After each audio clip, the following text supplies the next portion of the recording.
On a beau dire que les femmes font partie de la société, mais on voit que dans les démarches, dans les actes qui sont posés, dañ leen di considérer comme des citoyens de seconde zone. Fi nga xam ne war nañ fa renforcer seen capacité effort yi nga xam ne war nañ ko def chaque fois day des. Ñoom la ñuy gën a sacrifier à chaque fois donc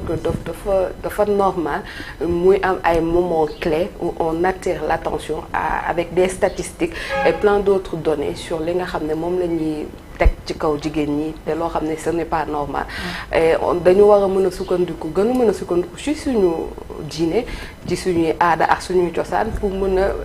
dakkal yi nga xam ne moo fi am mais je trouve que organisation yi ñu ngi ci def ay jéego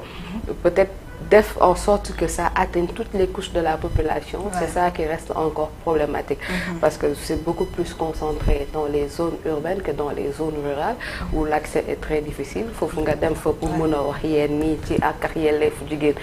day metti te ñi nga xam ne ñoo engagé combat bi souvent du ñu am koppar yi nga xam ne mën na te parfois aussi mën nañ considérer ne amuñ légitimité pour dugg ci yenn milieux yi war a mën a def yenn explication yi. Effectivement bëri na nag jigéen yoo xam ne par exemple moi nous quand tu regardes démb boo xoolee les femmes de Yewwi toutes les actions qu'elles avaient pu mener peut-être elles avaient les dispositions yu leen permettre ñu mener ko mais aujourd'hui suñu génération c'est très difficile et que booy xool. Ou bien les femmes de l'opposition nee nga Yewwi am nañu am disposition pour mener. Yewwi laa wax. ok à l'époque oui c'est la c'est la plateforme. Oui. Les femmes politiques aujourd'hui man je me dis que les femmes politiques elles sont très peu engagées pour les questions des droits des femmes. waaw ça moom y en a très peu yi nga xam ne bu ñuy wax sax dinañ wax ak yelleefu jigéen ñi aujourd'hui boo bëggee sax attirer seen attention sur au-delà des divergences politiques nañ focus ci li nga xam ne moo di droit des femmes elles sont aux abonnés absentes. waaw. Aujourd'hui seen liggéey bi est-ce que du am frein ci jamono ju nga xamante ni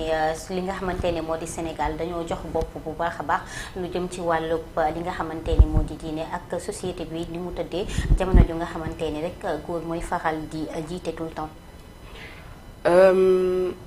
Pour man en fait je trouve xam nga loolu moom j'ai l'habitude de le dire le problème qu'on a avec la religion. C'est que la religion dañu ñëw teg ko ci loxo góor ñi ñoom ñoo gën a jàng diine ñoom ñooy interpréter nu mu leen neexee di ko imposer à l'écrasante majorité des femmes. da ngay xool soxna yi nga xam ne dañoo jàng seen diine du lépp du n'importe quoi dañu leen di teg jigéen bu maîtriser diine da nga koy xool rek ci famille maraboutique yi seen jigéen ñi lu ñu leen di toppatoowee ça n'a absolument rien à voir ak ñi nga xam ne taalibe lañ ñi nga xam ne seen jàng sax du dem du ñu nangu sax mu dem ba sori fenn sori fe parce que boo xoolee sur le plan religieux jigéen dañ ko jox gëdd mais aujourd'hui on va te dire que jigéen de toute façon moom moo war a des kër ga yaa xale yi dem ci ginnaaw góor. waaw nañ koy caricaturer parce que je dis comme ça mais en fait diine li mu la wax par exemple jigéen boo koy takk li nga koy may daf ko war a permettre mu génn de la pauvreté ba yow ëllëg soo fi nekkatul mu war a mën a toppatoo njaboot gi loolu kan moo koy def mais ça fait partie des recommandations religieuses waaw jigéen dafa war a jàng jigéen dafa war a sàkku xam-xam parce que moo war a yar njaboot gi et tout et que c'est un pilier important de la société waaw léegi d'où ça vient que sur le plan religieux ñu bëgg reléguer les femmes au second plan da ngay xool xam nga et cette logique même la plupart des religieux qui te diront que par exemple góoru gynécologue du consulter seen jabar mais en même temps ils ne veulent pas que leurs femmes aillent à l'école bëgguñu seen jabar yi jàng et tout tu vois toutes ces sortes de contradictions mu lay wane ne vraiment yi nga xam ne moom la ñuy teg ci kaw religion du loolu ça n'a absolument rien à voir avec la religion et qu'aujourd'hui moi je trouve que les femmes devraient plus aller vers la connaissance war a mën a gëstu di war a mën a argumenter pour ñu leen tegalee yenn yi mais da ngay xool farataaluñu du en fait je ne dirais même pas que les femmes ñoo farataalu ut xam-xam mais socialement lañ leen defal ba ut xam-xam de priorité c'est une femme. Elles sont occupées à la maison.